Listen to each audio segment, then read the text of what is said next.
Hello students, I am CA Sunita. आप लोगों की सीए फाइनल की इनकम टैक्स की तैयारी को और भी बेहतर बनाने के लिए हम लेकर के आए हैं आप लोगों के लिए एक धमाकेदार एमसीक्यू सीरीज। यस, सो जैसे कि आप लोगों को पता है कि इनकम टैक्स के पेपर में 30 मार्क्स के एमसीक्यू हैं जो आपके ओवरऑल स्कोर के लिए बहुत मैटर करते हैं और एक छोटी सी गलती भी काफ़ी कॉस्टली हो सकती है।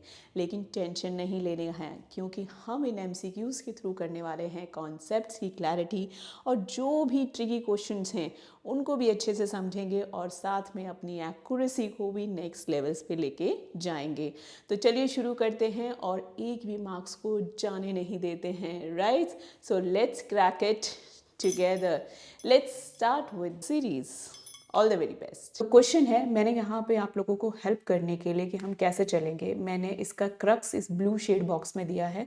ये क्वेश्चन बेसिकली किस चीज़ की बात कर रहा है और नीचे मैंने आपको हिंट भी दिया है, बस आंसर ही नहीं दिया है, आंसर मैं साथ में दूंगी। सो फर्स्ट क्वेश्चन है, mister X buys and sells shares frequently, right? The word is frequently. Through a systematic trading plan. उसका अपना ट्रेड करने का एक प्लान है जिसके थ्रू ये काम करता है। ये सब क्या दिखाता है? एक बिजनेस मॉडल दिखाता है, right? Should his profit be classified as business income? अब हम उसे बिजनेस इनकम लें या नहीं लें, हमारे पास कितने हेड्स होते हैं? Salary, house property, cap gain, PGBP और अदर सोर्सेस। सो ये हमें थोड़ा थोड़ा अगर कहीं कंफ्यूज करेगा तो किस चीज़ में करेगा, क्योंकि शेयर्स की बात है, कैप गेन। तो क्या ये कैपिटल गेन्स है? सो कैपिटल गेन के लिए जो एक नेसेसरी कंडीशन है वो क्या है कि यहाँ पे frequent selling, that means he is doing it on a regular basis, right? तो ये किस चीज को दिखा रहा है? ये दिखा रहा है कि this belongs to some other head. Yes, so options are yes it is a business income, no it's a capital gain, partially taxable, exempted. तो चारों में से कौन सा ऑप्शन है आपका? जरा कमेंट बॉक्स में लिखे तो सही, देखिए कितने पानी में हो, राइट?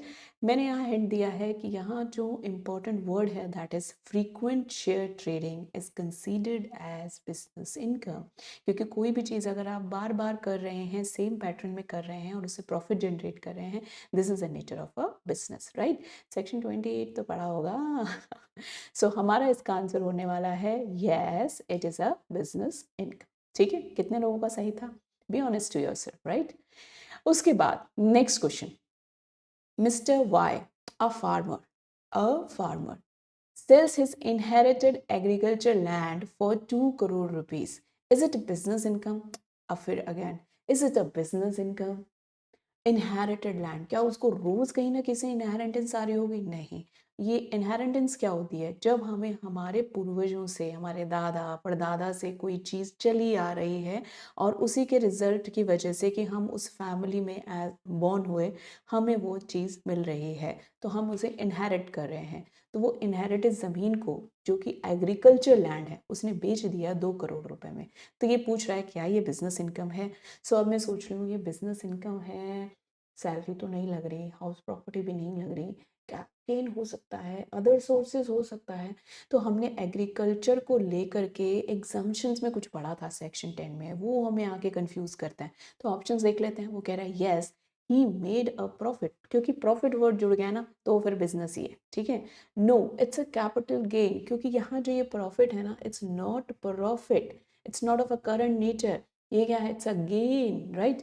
तो टैक्स फ्री इनकम तो नहीं हो जाएगी ये, क्योंकि यहाँ एग्रीकल्चर वर्ड भी है, फार्मर वर्ड भी है और फिर the last option is exempt under agriculture income.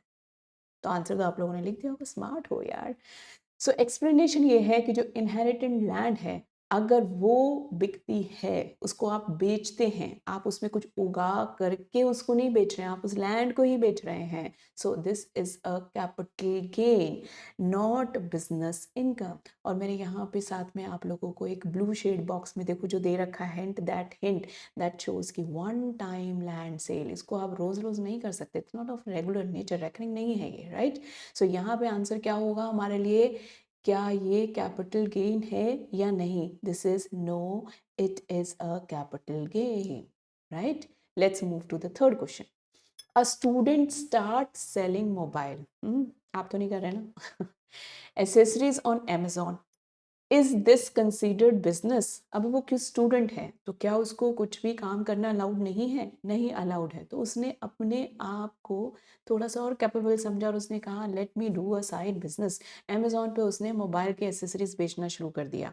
अब यहाँ पे क्या है, जो क्रक्स है ये क्या है, ऑनलाइन ट्रेडिंग है गुड्स की, राइट। तो ऑप्शन दे रहा है yes because there is a commercial intent. क्या है उस बच्चे का इंटेंट जब वो ये काम कर रहा है, क्या इंटेंशन के साथ कर रहा है? दूसरा no because the student is not a company, क्योंकि हम तो सिर्फ पीजीबीपी की बात करते हैं, जब फर्म हो कंपनी हो बड़े बड़े अलंकार लगा देते हैं ना।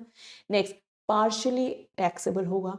It depends on the profit. Profit छोटा या बड़ा होगा तो हम उस पर डिपेंड करेगा कि हमारे लिए ये कैपिटल गेन है या ये प्रॉफिट है या क्या है। सो एक्सप्लेनेशन में मैंने आपको हिंट दिया है कि ये एक ई कॉमर्स एक्टिविटी है और इसे बिजनेस में क्लासिफाई किया गया है। तो डेफिनेटली जो आंसर होगा वो होगा yes because there is a commercial intent. कैसे? He wanted to earn profit, right. Let's move to next question. ये क्वेश्चन है क्योंकि मैंने यहाँ पे ना एग्जाम्पल्स ड्राफ्ट करने की कोशिश की जो रोज़मर्रा आप लोग अपने इर्द गिर्द देख रहे हैं। आजकल बिजनेस का प्रीव्यू इतना बढ़ गया है कि उसे यही अंडरस्टैंड करना कि this comes under business income और it comes under capital gain, ये एक बहुत बड़ा क्वेश्चन है, राइट। तो मैंने उसी तरीके के काम को यहाँ पे स्ट्रेस दिया है जिससे कि आपको क्लैरिटी आ जाए। नेक्स्ट, योगा ट्रेनर की इनकम को दिखा रहा है। सो एक योगा ट्रेनर है, अर्न करता है 10 lakh per year. Yes, this is true. From personal coaching, वो क्या करता है, लोगों को ट्रेन करने घर जाता है या फिर उसने खुद कुछ ग्रुप बना रखे हैं online, might be physical form, तो वो कोचिंग्स दे रहा है। Under which head is the taxable income? ये इनकम जो है उसकी 10 लाख, वो कहाँ टैक्स होगी?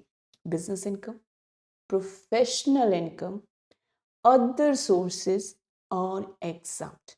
तो यहाँ पे कंफ्यूज या दिया है ना, क्योंकि इसने यहाँ पे दोनों चीज़ों को यूज़ कर लिया है। इसने कहा ये एक बिजनेस इनकम भी है और प्रोफेशन। अब हम तो नहीं जानते ये प्रोफेशन क्या है।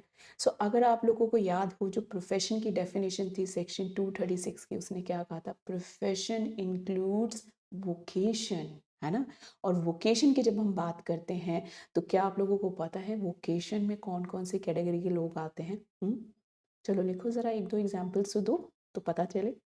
सो vocation covers any kind of artist, musicians, actors, freelancers, writers, consultants, astrologers, motivational speakers, yoga trainers and spiritual gurus। ये जितने तरीके की आप चीज़ें देखते हैं, whether they are giving the teaching over internet platform or in a physical form, this is covered under the vocation, right?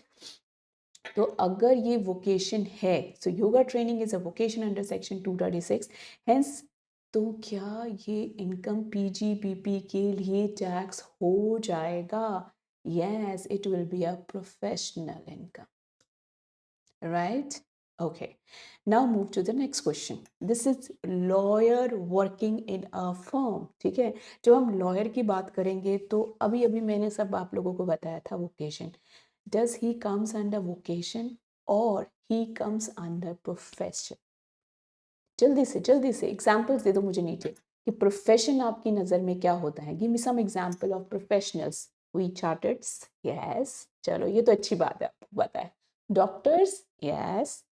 lawyers, yes, architect, engineers, yes, these are all professionals। क्यों? क्योंकि ये सब लोग एक specialized education को hold करते हैं, they have a degree over it, right?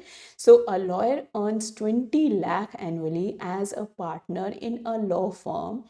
How is this income classified? अब उसने ना एक फर्म के अंदर इनकम जनरेट की है 20 लाख। तो ये जो इनकम है इसको कैसे टैक्स करेंगे आप? हिंट है कि लीगल प्रैक्टिस जो है एक प्रोफेशन है। So income is tax under the professional income. लेकिन हमारे पास ऑप्शन है salary income, business income, professional income, exam income. अभी भी सोच रहे हो? Professional income, the answer is C, right. Now move to the next question. Non compete fees. ठीक है, इसमें हमें बहुत ज़्यादा प्रॉब्लम फेस करनी पड़ती हैं जब हम सेक्शन 28 पढ़ते हैं, क्योंकि ये हमें आम आसपास नहीं दिखाई देता, बट क्वेश्चन में एग्जामिनर का बड़ा ही फेवरेट टाइप रहता है ये, ठीक है। So let's see this also कि क्या नेचर हो सकता है, ठीक है। मान लो कि एक फेमस शेफ है, वो सेल कर रहा है व्हाट। मैंने कोई yes, I have left one question. Okay, astrologers, अभी जस्ट मैंने बताया एस्ट्रोलॉजर किस चीज़ के अंदर आता है, वोकेशन के अंदर। So an astrologer earns 5 lakh annually through personal consultations, right. How is this income tax? Business income, professional income, capital gain और एग्जम्प्ट, क्या होगा? सो एस्ट्रोलॉजी क्या थी? वोकेशन। वोकेशन किस में आता है? प्रोफेशन के अंदर ही हम कैटेगराइजेशन करते हैं। So this is taxable under this professional income, right. Next question देखिए।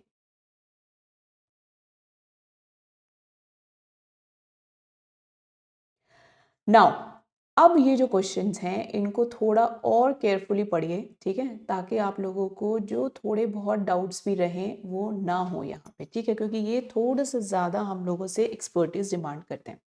नॉन कम्पीट फीस, वो क्या होता है कि आप जो हैं कोई एक काम ना करें, ठीक है। आप वो काम करने के पैसे तो हमेशा मिलते हैं, लेकिन एक काम आप ना करें कभी कभी उसके पैसे भी मिलते हैं। सो ये वैसा ही क्वेश्चन है। एक फेमस शेफ है, वो सेल करता है इस restaurant and agrees not to start a new one. अब उसका बहुत फेमस सा रेस्टोरेंट है और लोग उस शेफ के नाम पे ही उस रेस्टोरेंट में खाना खाने जाते हैं। अब मान लो वो उसने बेच दिया और उसके ही बगल में वो अपना एक दूसरा रेस्टोरेंट खोल देता, आपको क्या लगता है लोग कहाँ खाना खाने जाएंगे? ऑफ कोर्स, क्योंकि रेपुटेशन किसकी है? उस शेफ की है, तो उसी के पास आएंगे ना खाने के लिए। तो यहाँ पे वो जो बिजनेस सेल हुआ है, उस आदमी के लिए वो बिजनेस कैसा हो? Loss. This is a loss making. तो वो क्या करेगा अपने आप को श्योर करने के लिए?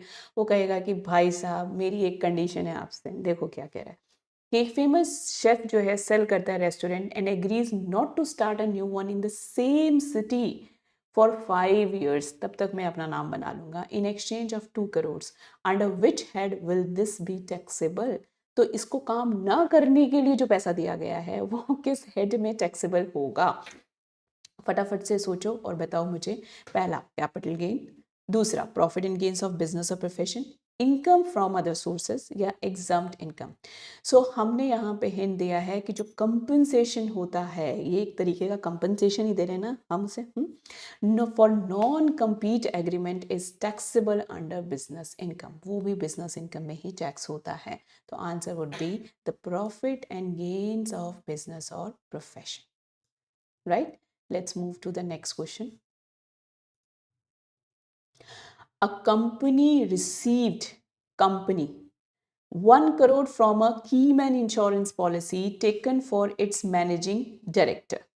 How will this B taxed? इसको हम कैसे टैक्स करेंगे अगर एक कंपनी को, उसका कोई एक बहुत अच्छा मैनेजर था जिसका उस कंपनी में काम करना जो था उसकी वजह से कंपनी के जो मैनेजमेंट थी वो बहुत अच्छी थी।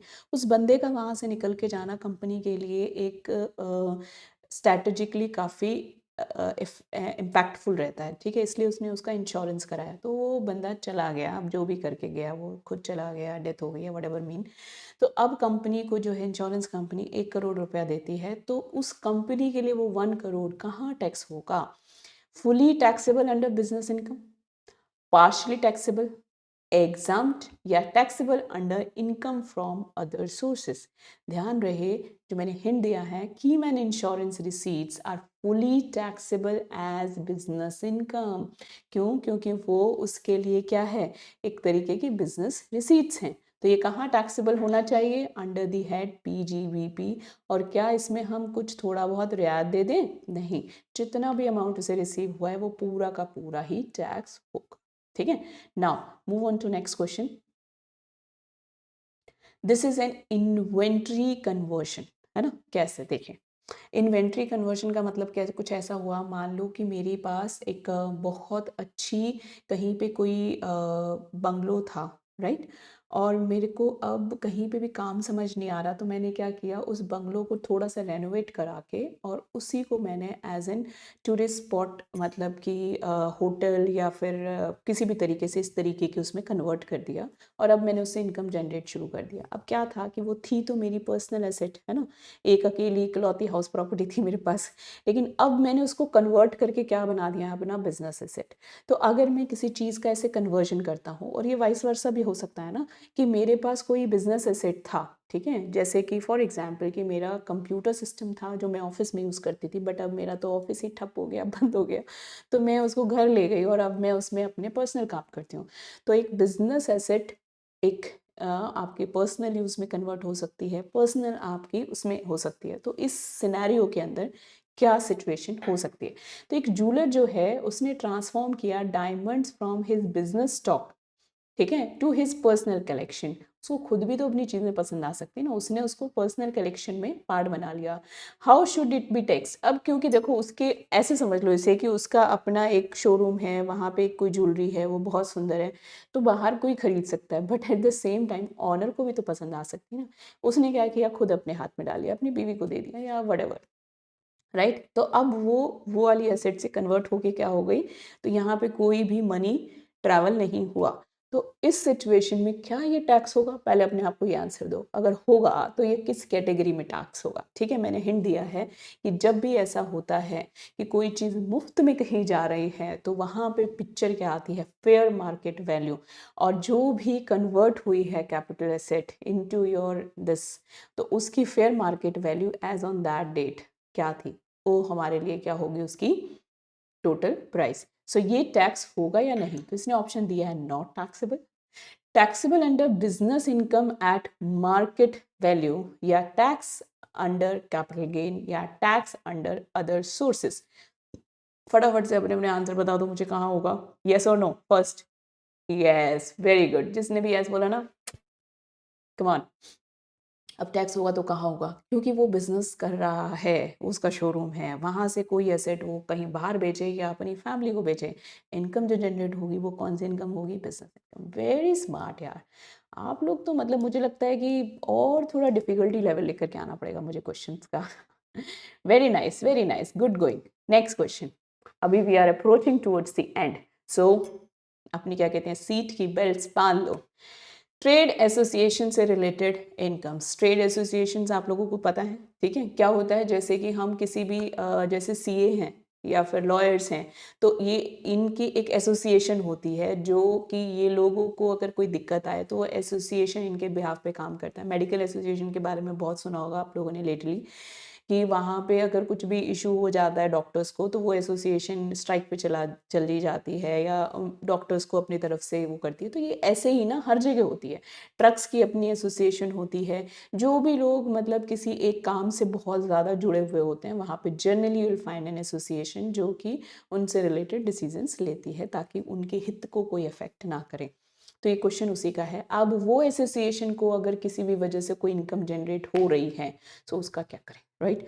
सो एक लॉयर एसोसिएशन है, earns 5 lakh from conducting seminars for members. वो क्या करती है कि अपने मेंबर्स के लिए टाइम टू टाइम सेमिनार्स करती है। आप लोग जब सीए बन जाएंगे तो देखेंगे कि सीए इंडस्ट्री में भी इसी तरीके से काफ़ी सारी एसोसिएशंस हमको नज़र आती हैं। तो उसमें क्या होता है कि टाइम टू टाइम सीएस को अपग्रेड करना, कि अब क्या नई टेक्नोलॉजी आ गई है, अब सीएस को कैसे काम करना है, अब अपनी जो आप चार्ज करते हो क्लाइंट से, अब उस फीस के लिए कोई स्टैंडर्ड सेट करें, नहीं करें, बढ़ाएं घटाएं, या फिर किसी सीए के साथ कुछ हुआ है तो उसके लिए सारी एसोसिएशन खड़ी हो जाती है, अगर उसे कहीं रिप्रेजेंटेशन देना है। तो इन सब एक्टिविटीज़ में से किसी एक एक्टिविटी में अगर they earn something, so how it is going to tax, ठीक है? This is question about this.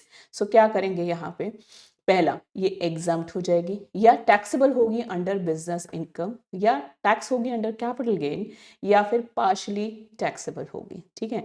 सो यहाँ सबसे पहले आपको समझना होगा कि जब हम एसोसिएशंस की बात करते हैं, ठीक है, सो ये किस कैटेगरी में आता है भाई? है ना, क्या होता है ये? This comes under business. So income from specific services to members of a trade association is taxable under the head business income।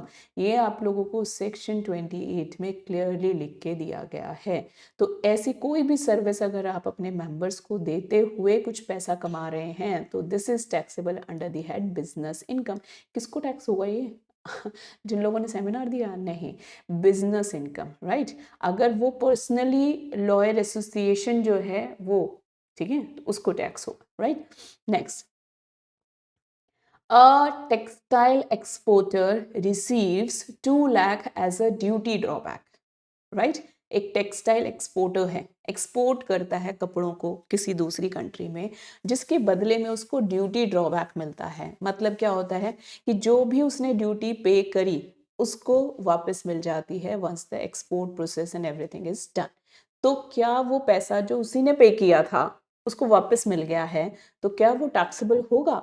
तो यहाँ ऑप्शन है यस, ये बिजनेस इनकम है, ठीक है। दूसरा, नो इट इज एग्जाम्प्ट। तीसरा, पार्शियली टैक्सेबल। चौथा, टैक्सेबल अंडर अदर सोर्सेस।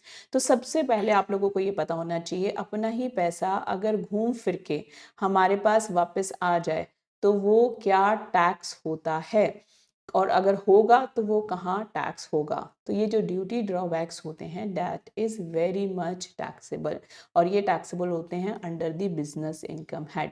देखो, ड्यूटी ड्रॉबैक जो है वो बिजनेस इनकम में टैक्स की गई है, क्योंकि आपने जो पे कर दिया वो आप एक्सपेंस बुक कर चुके हो, है ना। ये एक बेसिक हमने अकाउंटिंग में भी पढ़ा था प्रिंसिपल, कि आपने जब पे किया, मर्केंटाइल सिस्टम में हम क्या करते हैं, when you are paying you are booking it, है ना। Even if you are making it a due तो भी you are booking it as an expense. तो आपने वहाँ एक्सपेंस की तरफ से खर्चा ले लिया है, तो अब जब वो वापस मिल के आएगा तो आपको आपका बैलेंस शीट, आपका पीएनएल बराबर करना पड़ेगा ना, ठीक है। सो वो जो घटा दिया था उसे वापस ऐड बैक करेंगे, और ऐड बैक करने का रूल क्या है कि you will show it as an business income. Okay, next, the last but not the least one. So how it's going? Last one is government takeover compensation, right? हंसने की बात नहीं है। कितने लोग हैं जो हंस रहे हैं इस बात में? नहीं, हंसते नहीं हैं, ठीक है। सो ये बहुत ही, अगर मैं इसका एक एग्जांपल दूं, अभी का रिसेंट का नहीं हो सकता, बट जैसे टाटा के साथ आपने अभी देखा होगा कि रिसेंटली टाटा ने अपनी एयरलाइंस वापस ले ली गवर्नमेंट से, जिसको हम एयर इंडिया कहते थे। तो बहुत पहले ऐसा था कि वो एक प्राइवेट एयरलाइन थी जिसको ये गवर्नमेंट ने टेक ओवर कर लिया था, ठीक है। सो ऐसी किसी भी सिनेरियो में अगर कोई एक एयरलाइन, गवर्नमेंट को लगता है कि ये काम जो है ये बहुत ज़रूरी है, बट ये होना चाहिए गवर्नमेंट प्रीव्यू के अंडर, लेकिन अभी मैं उसे शुरू करूँगा, फिर डेवलप करूँगा और फिर मैं रीच आउट करूँगा, इसमें टाइम कंज्यूम हो सकता है, तो वो किसी एग्जिस्टिंग बिजनेस को क्या कर सकता है, टेक ओवर कर सकता है, राइट। कि ये ले पैसे पकड़ और आज से ये बिजनेस मेरा, अब मैं रन करूँगा इसे, ठीक है। तो उसमें फिर रूल किसका? गवर्नमेंट का, राइट। तो ऐसी किसी सिचुएशन में उस प्राइवेट एयरलाइन को जो पैसा मिलता है, उस पैसे को वो कहाँ टैक्स करे, कहाँ लेके जाऊं मैं इसे, मेरे बिजनेस के बदले में मुझे ये मिला है। सो क्वेश्चन इज, एक private airlines asset are taken over by government and it receives 100 crore as compensation.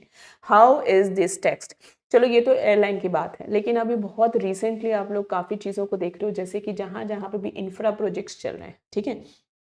तो गवर्नमेंट क्या कर रही है, रोड बना रही है, ब्रिजेस बना रही है, वहाँ पे जिन लोगों की भी ज़मीनें आ रही हैं, गवर्नमेंट वो ज़मीन को टेक ओवर कर रही है ना। सो उसे टेक ओवर करते वक्त, चाहे वो फार्मर्स हैं या फिर वो किसी सिटी के लोग हैं, किन्हीं के प्लॉट्स हैं, या कोई सोसाइटी के अंदर से गुजर रहा है वो जो भी प्रोजेक्ट है, तो वो ज़मीन उनसे ली जा रही है, बदले में उनको कुछ कंपनसेशन दिया जा रहा है ना। तो वो कंपनसेशन को कहाँ टैक्स करेंगे?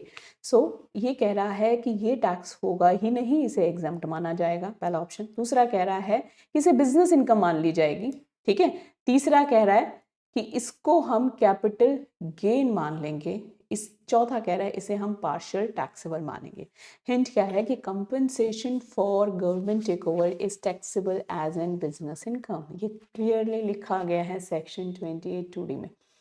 वो कहता है कि जब भी गवर्नमेंट टेक ओवर करती है और बदले में कोई कंपनसेशन दे रही है, that compensation is an business income for this airline. लेकिन यहीं पे अगर हम बात करेंगे कि कोई अदरवाइज बंदा है, ठीक है, कोई जिसकी ज़मीन को टेक ओवर कर लिया है, तो फिर क्या उसके कैटेगरी में बिज़नेस इनकम ही ट्रीट करेंगे उसे? नहीं, वहाँ पे डिफरेंट डिफरेंट नॉर्म्स होंगे, क्योंकि वेदर दैट जो ज़मीन है that is an agriculture land, whether this belongs to a rural area, urban area, so many concept जहाँ हम ज़मीन की बात करेंगे, ठीक है। सो ये क्योंकि एक प्राइवेट एयरलाइन थी, ये एक बिज़नेस है, बिज़नेस को टेक ओवर किया है, तो जो पैसा दिया गया वो उस बिज़नेस के लिए बिज़नेस इनकम ही कहलाएगा। So this was all for today. It was very nice discussing these questions with you and I hope you too enjoyed. ठीक है, और इन सभी questions ने आपकी थोड़ी सी वैल्यू एडिशन की होगी। मार्क योर वीक पॉइंट्स, कहाँ कहाँ आपको लगा कि मुझे अभी कुछ और ब्रशअप करने की ज़रूरत है, ठीक है। अगले एमसीक्यू में से ट्राई करिए कि क्या अब आप और फाइनली निकल के आ रहे हैं। सबसे पहले ही शुरुआत हमने पीजीपीपी से इसलिए करी है क्योंकि इसकी स्कोरिंग बहुत अच्छी होती है आपके एग्ज़ाम्स में। हमको एम करना है एटलीस्ट 85 टू 90% को हम अटेम्प्ट करें, ठीक है। फिर तो भगवान जाने स्कोर क्या आएगा, बट एमसीक्यू में से 30 मार्क जाने नहीं चाहिए, है ना, ठीक है। अब मैं लगा रही हूँ स्कोर कार्ड, फटाफट से देखो किस कैटेगरी में आते हो एंड मेंशन मी कि कौन सी कैटेगरी में आ रहे थे, ठीक है। Thank you so much for listening and stay tune for the next series.